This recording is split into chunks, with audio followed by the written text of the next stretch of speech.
Namo. Thanks for joining me for our daily practice check-in. Listen, listen, listen. This beautiful sound calls us back to our true home.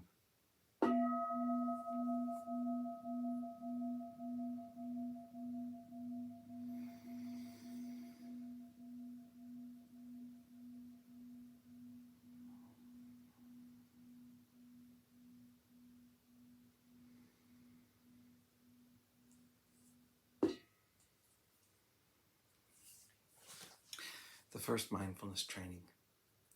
Aware of the suffering caused by the destruction of life, I vow to cultivate compassion and learn ways to protect the lives of people, animals, plants, and minerals.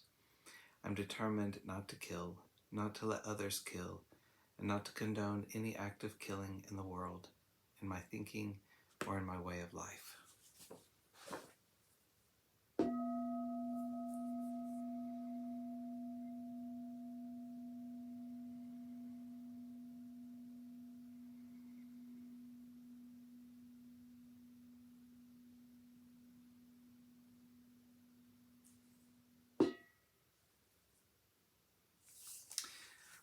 We're reading Beginning Our Day, Volume 2 by the monastics of Abhayagiri Monastery for our Dharma lessons. And today we're reading The Whole of the Holy Life by Ajahn Dhamma. With many people away, it's so quiet I can hear the water dripping over the sound of our breathing. We can have our own little retreat here today, which is always the way it is here, regardless of the day. We can use every opportunity to practice mindfulness, to be aware of where our body is and what our mind is doing, and ask ourselves, is this a skillful state of mind, or is it an unskillful state of mind? Am I distracted? Am I in touch? Am I so absorbed in what I'm doing that I'm not really seeing what's going on with the people around me? The title of Lumpur Pasano's day-long retreat at Spirit Rock today is The Whole of the Path, the Fruits of Spiritual Friendship. Many people know the sutta where Ananda says to the Buddha, the Sangha is half of the holy life. And the Buddha replies, don't say that, Ananda. It's the whole of the holy life. The opportunity to practice with people is one of the unique features of our community. Where would we be if we didn't have support from people when we were having difficulties, or the feedback from people when we are missing the mark?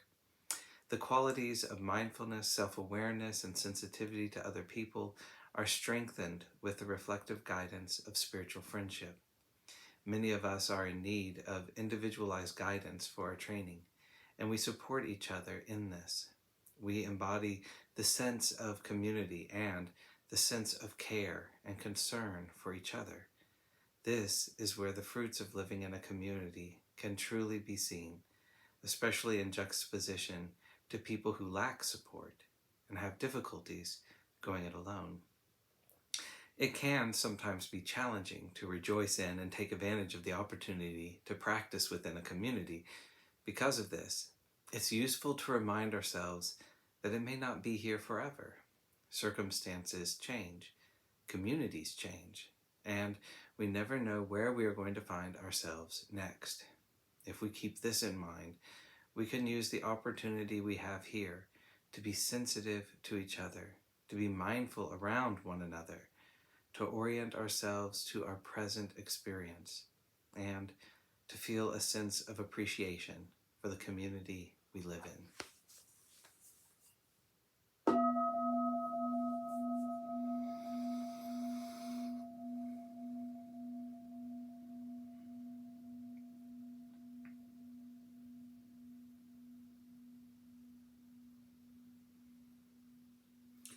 May all beings be well. May all beings be happy.